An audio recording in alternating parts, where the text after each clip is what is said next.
Mirë, fillojmë më gjerësi, shkojmë në një tjetër lidhje të drejt për drejt, këtë herë me kolegun Sokol Dema. Shpërtimi një bombe gazi ka sjell dëmtime dhe dëme të mëdha në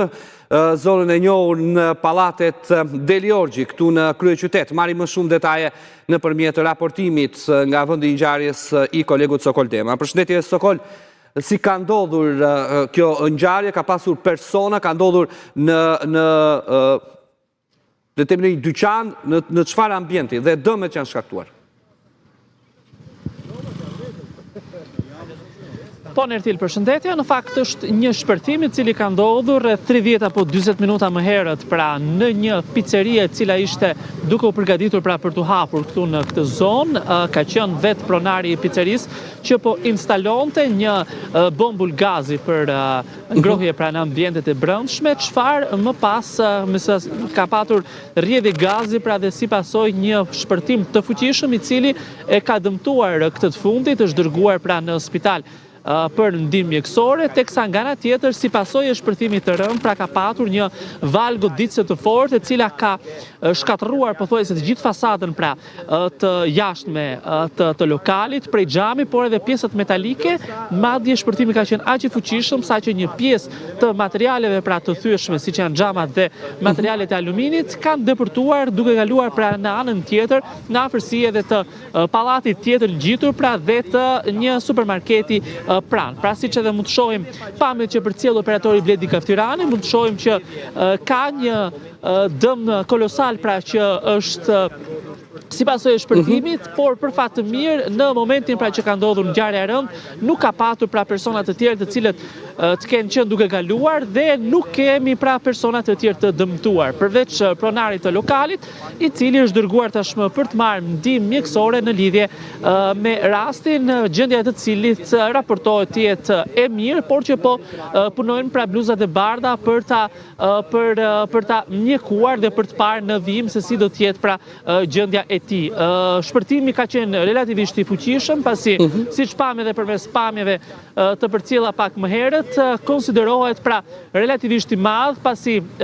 materialet e thyeshme pra siç është xhami i fasadës dhe materialet e tjera të aluminit metalike pra kanë arritur që të shkojnë deri në anën tjetër. Në vendngjarje kanë mbërritur forca të shumta të policisë, të cilat tashmë kanë nisur hetimin për të sqaruar se çfarë ka ndodhur, por për fat nuk ka patur pra përhapje të zjarrit. Pak më herët ka mbërritur edhe një zjarr fikse e Tiranës, megjithatë nuk është dashur pra ndonjë ndërhyrje për shuarje të flakëve, pasi nuk ka patur, e theksoj edhe një herë tjetër, flakë të shumta që të jenë përhapur, ndoshta edhe për shkak se në ambientet të brendshme të kësaj pra pizzerie të re nuk është se ka patur një arredim të madh i cili mund të kishte ndihmuar në përhapjen e flakëve. Gjithsesi ky lajm pra apo kjo ngjarje është një kampanë alarmi sa përket përdorimit të bombulave të gazit, qoftë edhe përdorimit apo instalimit nga persona të cilët duhet të jenë të autorizuar pra për të kryer një detyrë të tillë. Patjetër që përgjithsisht kjo është një zonë që frekuentohet nga një numër i konsiderueshëm personash për shkak edhe të zonave të biznesit pra që ka përreth, por për fat të mirë pra në momentin e shpërtimit nuk ka patur persona të cilët mund të ishin rrezikuar seriozisht pra të dëmtoheshin nga ky shpërtim, qoftë prej shpërtimit pra të bombës së gazit, qoftë edhe prej materialeve të tjera të cilat janë shpërndar pra po si pasojë e këtij shpërtimi të rënd të ndodhur pra në ambientet e brendshme të atij biznesi. Dëmtimet Sokol janë kamerës, ka edhe një tjetër biznes që është në afërsi, i cili është dëmtuar, pra po ashtu fasada e xhamit të tij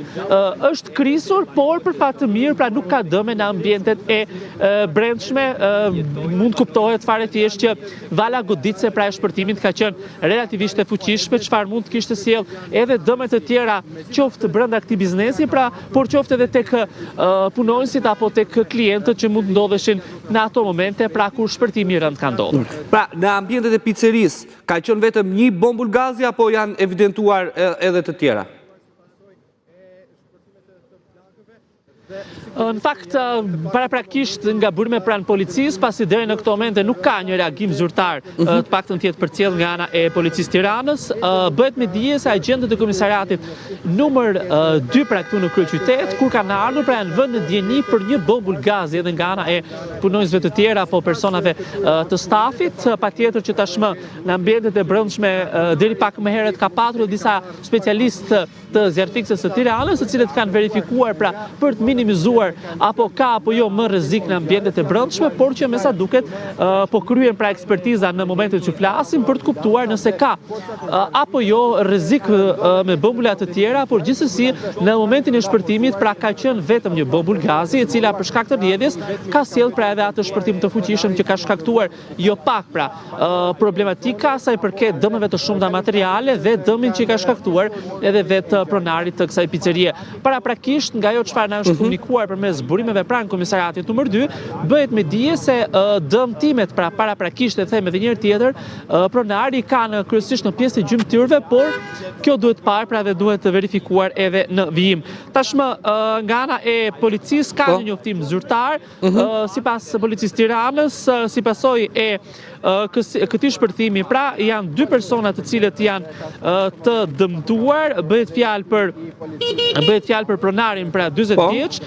dhe punonjësin e kësaj picerie pra 28 vjeç të cilët po marrin pra mjekim pra në spital në lidhje me dëmet të cilave u janë shkaktuar. Sigurisht Nertil, kjo ngjarje mund të ishte shumë më e rëndë nga sa duke parë pamjet dhe dëmet padyshim ka shkaktuar. Padyshim që mund konsiderohen me fat pra shumë persona që mund të kenë qenë në afërsi apo me shumë mundësi me fat që nuk ka patur persona krejt në vendin pra ku ka qenë shpërtimi, si në anën pra ku ka ndodhur shpërtimi, por edhe në anën tjetër personat mund të ishin rrezikuar seriozisht pasi si pasojë e valës goditse pra pjesët metalike dhe të xhamit kanë depërtuar nga njëra anë në tjetrën duke sjell dëme pra të konsiderueshme. Imagjinoni të kishte patur pra në atë momente persona apo njerëz në zonë, do të kishte qenë dëmi akoma më fatal, por për fat të mirë jemi vetëm në kushtet e 2 personave pra të dëmtuar, paraprakisht raportohet lehtë pra nga ky shpërtim, por që po marrin mjekim pra në spital në lidhje me dëmet që u janë shkaktuar.